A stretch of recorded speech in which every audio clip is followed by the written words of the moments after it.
Bienvenidos a esta entrevista central con el doctor Wally José Abreu Comas, quien es urólogo, cirujano, endoscopista. Con él trataremos sobre ese tema tan importante que tiene que ver con la urología y la visita al urólogo. Así que Enrique, Alejandro, conversaremos con el doctor Wally José. Complacido de tener a un joven profesional capacitado aquí que nos va a ayudar. Claro, claro. Yo sobre todo, hay una salsa que canta un puertorriqueño. ¿Qué se podía cantar a Wally? Con cara de niño. Un urólogo con cara de niño. No. Y alma de hombre. Con alma de hombre. Tiene un nivel académico muy alto. Nosotros conversábamos en el camerino. Yo espero no necesitarlo. Espera no necesitarlo. Sí. Y esperamos tener, estoy seguro que tendremos una maravillosa entrevista. Bienvenido, doctor. ¿Por qué tan traumático? Bueno, primeramente muchísimas gracias por la invitación. Para mí es un honor y un placer estar compartiendo con ustedes. Y bueno, espero que la conversación sea de provecho para los televidentes que nos ven. Doctor, hay algo que me llamó en su especialidad, endoscopista. ¿Cómo uno relaciona la endoscopía con el estudio del estómago, de los intestinos? Pero ¿cómo se puede hacer endoscopía con urología? También se usa al revés. Doctor, adelante. Sí, fíjense que a mí siempre que me invitan a hablar de este tipo de temas, principalmente concernientes a mi especialidad, me gusta definir la especialidad para que la gente tenga una idea de qué abarcamos nosotros. Y la urología es la especialidad médica que se trata de el estudio, diagnóstico y tratamiento de las enfermedades que afectan al aparato reproductor masculino, al aparato urinario en el hombre y la mujer, y las enfermedades que afectan las glándulas suprarrenales y el retroperitoneo. En ese sentido, puedo contestar la pregunta en el sentido de que la endoscopía y la laparoscopía, que son mis subespecialidades, son tipos de tratamiento mínimamente invasivo. Actualmente está muy en boga el tema de los tratamientos que invaden poco el cuerpo, que producen poca injuria y por tanto se puede el paciente reactivar nuevamente en sus actividades laborales con más rapidez. Y básicamente el tema de endoscopía, para ser particular, es aquella rama de la urología, ¿verdad? Endoscópica, que ayuda al tratamiento de aquellos trastornos utilizando las vías u orificios naturales. Dígase, en el caso de nosotros los hombres, la uretra, entramos por el pene, podemos por ahí tratar muchísimas afecciones, como trastornos de uretra. Como si fuera colocando una sonda. Exacto, pero entramos con un dispositivo que tiene una cámara en la punta y podemos ver internamente con una pantalla la uretra, toda la uretra, la zona de la próstata, podemos tratar crecimiento de próstata, podemos tratar trastornos de vejiga, tumores vesicales, podemos tratar también tumores de la vía urinaria superior, las piedras urinarias que anteriormente se trataban solamente con cirugía abierta. Hoy en día y desde hace muchos años, con los avances que ha tenido la cirugía mínimamente invasiva, es posible tratar la gran parte de los trastornos que afectan la vía urinaria por cirugía mínimamente invasiva. ¿Cuándo se precisa de esa tecnología en lugar de imágenes? Las imágenes son un complemento a ese tipo de tecnologías. De hecho, nosotros como urólogos, cuando estamos evaluando el caso clínico de un paciente, nos apoyamos mucho de las imágenes, porque, por ejemplo, con las imágenes nos damos cuenta, las imágenes son prácticamente el talón de Aquiles nuestro. ¿Por qué? Porque todo paciente que nosotros vamos a evaluar por una tumoración, por una piedra en la vía urinaria, tenemos que hacer imágenes. ¿Por qué? Porque los permite identificar el punto topográfico en el que se encuentra el problema y a partir de ahí podemos establecer un diagnóstico más preciso. De hecho, en la utilización de las cirugías endoscópicas, nosotros nos guiamos por imágenes. Nosotros utilizamos imágenes en vivo incluso para poder identificar que una piedra está en una zona de la vía urinaria, puede ascender hacia otro segmento de la vía urinaria y por las imágenes nosotros siempre nos mantenemos ubicados. Doctor, para aclararme, ¿ustedes tienen que ver con tratamiento de hemorroides o no? No, de hecho... Hay una confusión ahí entonces. Sí, mucha gente va al urólogo porque entiende que el urólogo evalúa y trata todo lo que tenga que ver con esa zona, por la relación que hacen con la evaluación que nosotros hacemos de la próstata. Por supuesto, cuando nosotros hacemos una evaluación prostática, no solamente evaluamos la próstata, tenemos que evaluar la zona perianal, el conducto interno del ano y también por ahí pues palpamos la próstata y vemos su consistencia y si nos parece o no sospechosa de un problema. Pero en muchas ocasiones vemos pacientes que nos llegan con ese tipo de trastornos, podemos dar un manejo clínico, pero si el paciente tiene un trastorno que se repite en el tiempo, pues nosotros lo referimos a un coloproctólogo, que es el que se encarga de, en caso de que el paciente necesite algún tipo de cirugía, pues tratar esa parte específicamente. ¿Y cuál es la especialidad exactamente que tiene que ver con el sistema intestinal?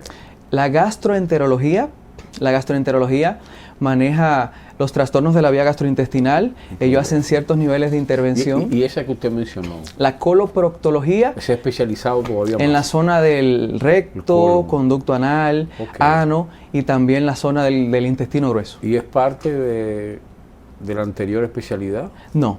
Gastro sería la especialidad clínica. Gastroenterología. General. Y claro, ellos realizan intervenciones endoscópicas, la endoscopía, la colonoscopía. Ya el coloproctólogo es como la rama quirúrgica, al igual que los cirujanos generales. ¿Y hay varios aquí o pocos de esa especialidad? Hay muchos. Hay muchos. Tengo entendido que Doctor, ¿cuándo un paciente debe ir a su consulta? ¿Qué se supone que está sintiéndose? ¿Cuáles síntomas debe sentir para decir yo debo ir al urólogo? Esa es una pregunta sumamente importante, déjeme decirle. ¿Por qué? Porque, y principalmente en el tema de los hombres, no es necesario tener síntomas para acudir a la consulta del urólogo. Y me parcializo ahí en el hombre, por ejemplo, de 40 años o más. Ya luego hacemos el ejemplo con los más jóvenes. Pero el hombre de 40 años o más, a partir de los 40 años, es en el momento en el que nosotros recomendamos que el hombre acuda a la evaluación de próstata rutinaria. Entonces, ¿por qué? ¿Cada qué tiempo? Anualmente, es lo recomendable. ¿Por qué? Porque nosotros, los estudios han identificado que a partir de los 40 años, empieza a aumentar el riesgo de un hombre de padecer cáncer de próstata. Principalmente si el hombre ha tenido historia familiar de cáncer de próstata, si tiene antecedentes familiares, si tiene raza negra o afroamericana. ¿Hay más presente en esa raza? Sí, es más común el ver cáncer de próstata en ese tipo de grupos. Y en sentido general, nosotros recomendamos que a partir de los 40. ¿Por qué digo que es muy importante la pregunta que usted ha hecho? Porque normalmente el paciente no debe tener síntomas para acudir al urólogo. ¿Por qué? Porque inicialmente la mayor parte de los trastornos urológicos no se ven o no presentan sintomatología. Por ejemplo, el tema del cáncer de próstata, que es tan temido y que de por sí es una de las patologías cancerosas más frecuentes a nivel nacional. Es el cuco de los hombres. Así es. Pero es silenciosa. Es silenciosa. Y ahí entran los tabúes que tienen los hombres en acudir al urólogo y eso va dilatando el momento en el que el hombre decide ir al urólogo. Y desafortunadamente eso lleva al traste con que nosotros empezamos a evaluar hombres que tienen avanzadas edades, que llegan ya con sintomatología, con que no pueden orinar, con que tienen sangre en la orina, sangre en el semen, con que tienen dolores de espalda, con que tienen calambres en las piernas. Y esas personas, si se detecta que tienen algún trastorno de próstata, con esos síntomas es muy posible que el trastorno esté ya extendido a otros órganos y el rango que tengamos nosotros de curar a ese individuo es muy corto. Hace tiempo que pasaría el tiempo de la prevención. De hecho, lo que queremos no es prevenir, porque el cáncer de próstata todavía no se ha detectado ninguna actividad o ningún hábito que pueda prevenirlo. Lo que nosotros queremos es detectarlo temprano para poder proveerle al paciente la posibilidad de curarlo. Si no lo encontramos temprano, pues damos tratamiento paliativo y es solamente tratamiento de mantenimiento, pero no curamos al paciente. Correcto. Doctor, en ese tratamiento, en ese diagnóstico y en esa prevención que hace el urólogo y de las vías urinarias, ¿por qué entonces se dice que tanto para el hombre y para la mujer se asocia al urólogo con el hombre y no con la mujer? Sí, ese es algo, yo creo que por el mismo hecho de que el morbo y lo negativo es lo que siempre se expande. Y como siempre se expande en la sociedad el miedo del hombre a acudir a la consulta, pues se ha asociado con que el urólogo es el médico del hombre específicamente. Pero, como siempre le digo a los pacientes, principalmente a las mujeres, La pregunta, doctor, sí. ¿es miedo al urólogo o miedo al dedo del urólogo? A las dos cosas. Bueno, principalmente al dedo. Hay prejuicio más que miedo. Es más prejuicio. No le puedo yo decir que no sea un poco molestoso, porque nosotros los hombres nos estamos estamos preparados para que nos estén tocando por ahí, no es la costumbre. Pero cuando el asunto tiene que ver con un tema de salud y con una situación que muy probablemente se haga una vez al año, pues es más lo que la gente tiene en la cabeza, porque como siempre le digo a los pacientes, las ideas que los hombres se hacen del urólogo normalmente se las hacen en actividades grupales. En actividades grupales con otros amigos y casi siempre en conversaciones que generan miedo. Doctor, de 10 hombres sobre 40 años, ¿qué por ciento, dado su experiencia, se hace esa evaluación anual? Yo pienso que es muy poco, ¿no? Muy poco, la verdad. Para la cantidad de hombres que hay en el país, pues yo le podría decir en favor de nosotros, los hombres, que conforme más hablamos de este tipo de temas y más se toman espacios como este que ustedes están tomando para conversar sobre eso, pues la gente va haciendo conciencia. De hecho, mucha gente que probablemente nos va a ver a nosotros va a escuchar con detenimiento lo que estamos diciendo y se le va a prender el bombillito y va a decir, caramba, déjenme, eso ha sido ya como la gotita que rebosó el vaso y me hizo tomar la decisión de ir al médico, porque mucha gente tiene la decisión de querer ir con nosotros. Y ayer yo vi un paciente que, por ejemplo, tenía desde los 40 años por ir al médico y eran los 56, tenía 16 años, escapándosele a la patrulla, como digo yo. Y al final tomó la decisión y llegó. Pero ese paciente muy probablemente pudo haber llegado tarde. Sí. Afortunadamente llegó en un momento en el que se pudo hacer una evaluación y no se encontró ningún tipo de problema. Pero otros casos no lo cuentan así. Hay promedio, un porcentaje de personas que pueden morir como consecuencia de un cáncer de próstata o regularmente no sucede. Fíjese, el cáncer de próstata es un trastorno que si se detecta temprano, el paciente puede convivir sin ningún inconveniente luego de su tratamiento por muchísimos años y generalmente no muere de cáncer de próstata. El tema está en cuando no lo pescamos temprano, que no podemos decir lo mismo. ¿Hay casos catastróficos? Muchísimos. Principalmente cuando no se detecta. Es frustrante para los médicos no poder hacer nada. En la especialidad suya también es lo que tiene que ver con la difusión eréctil. Sí, así es. ¿Es un caso común en su...?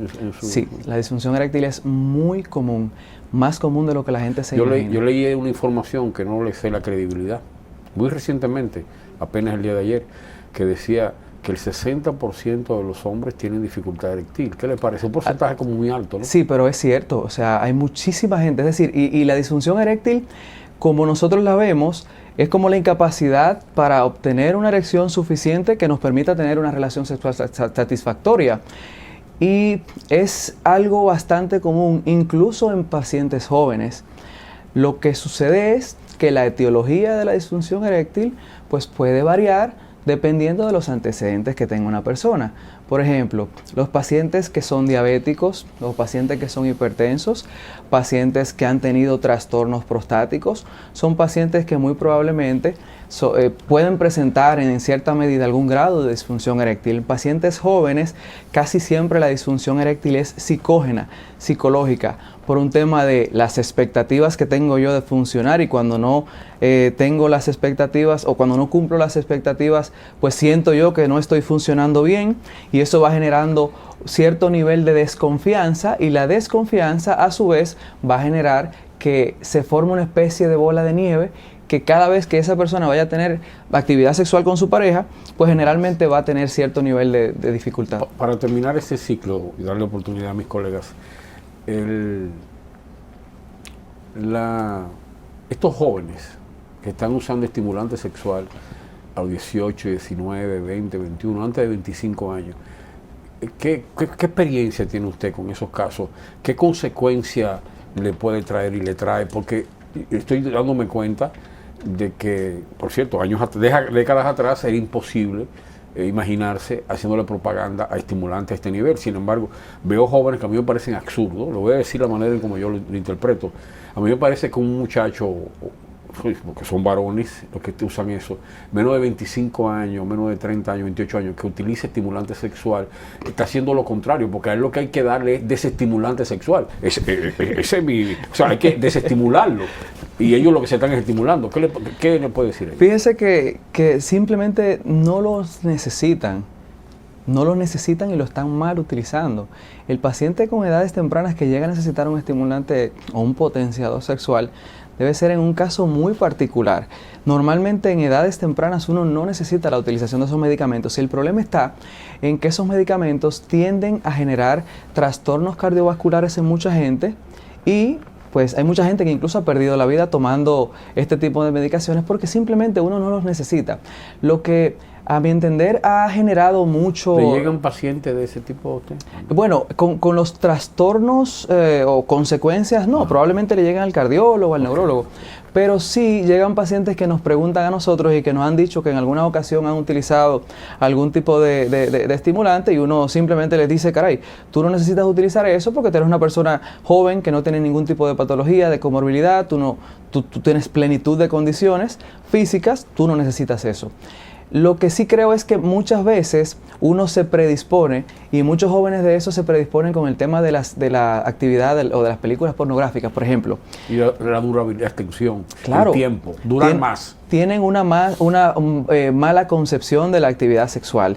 Ven como una regla lo que se hace en una película pornográfica, por ejemplo, que a veces duran 1 o 2 días grabando un segmento y lo editan y ellos creen que es normal que una persona dure muchísimo tiempo teniendo una relación sexual cuando no es así. Cuando no es así. Claro. Creyendo que eso es lo normal. No es Una normal. pregunta, doctor. En esa relación de cuando hay una intervención y lo que se plantea que por lo menos una vez al año la gente visite al urólogo y luego que hay una intervención quirúrgica, ¿es un mito, es una realidad de que hay entonces poca erección después de una intervención de una enfermedad, de la intervención de próstata?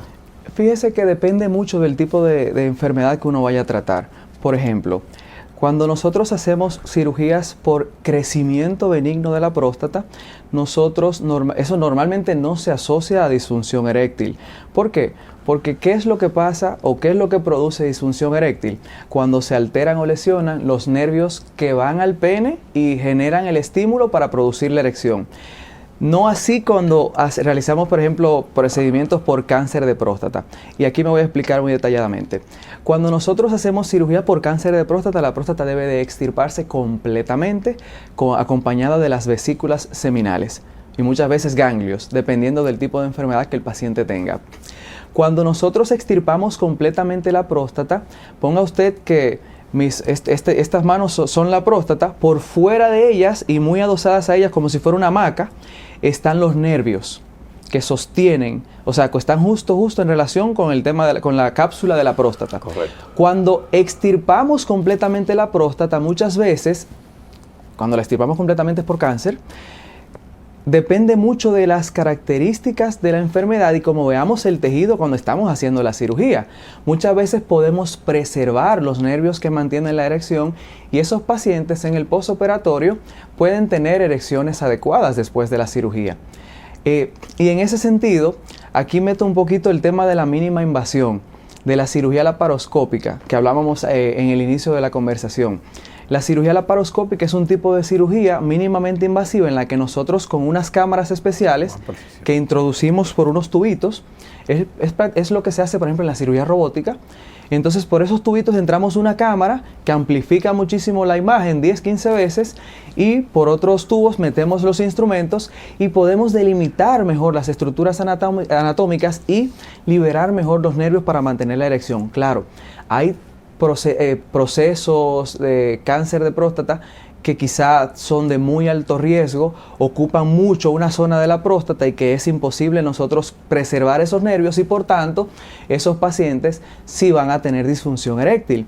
Pero es como siempre mencionamos, los 3 objetivos principales que nosotros como urólogos perseguimos cuando operamos un cáncer de próstata son, número 1, el manejo del cáncer. El manejo oncológico. Número 2, manejar en la medida de lo posible el que el paciente no se le escape la orina o que presente incontinencia urinaria. Y número 3, el tema de la disfunción eréctil.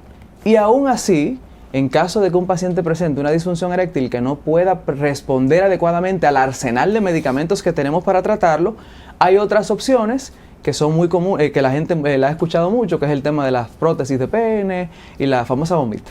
O sea, la persona que se le extirpa la próstata puede por completo puede llegar a tener erecciones? Claro que sí. Si logramos preservar los nervios, si la enfermedad y las características de la No ha enfermedad avanzado. lo permiten, podemos tratar de preservar los nervios, y esos pacientes a los que le preservamos los nervios pueden tener erecciones adecuadas. Yo, volviendo un poquito atrás, cuando usted mencionaba el objeto de estudio de la urología, mencionaba que tanto hombres como mujeres, y uno relaciona a las mujeres con el tema de la ginecología, los ginecólogos y eso. ¿Qué es lo que entra entonces como ya parte de estudio particular de la urología? Los ginecólogos evalúan la parte genital femenina, nosotros la parte genital masculina, esa es la diferencia.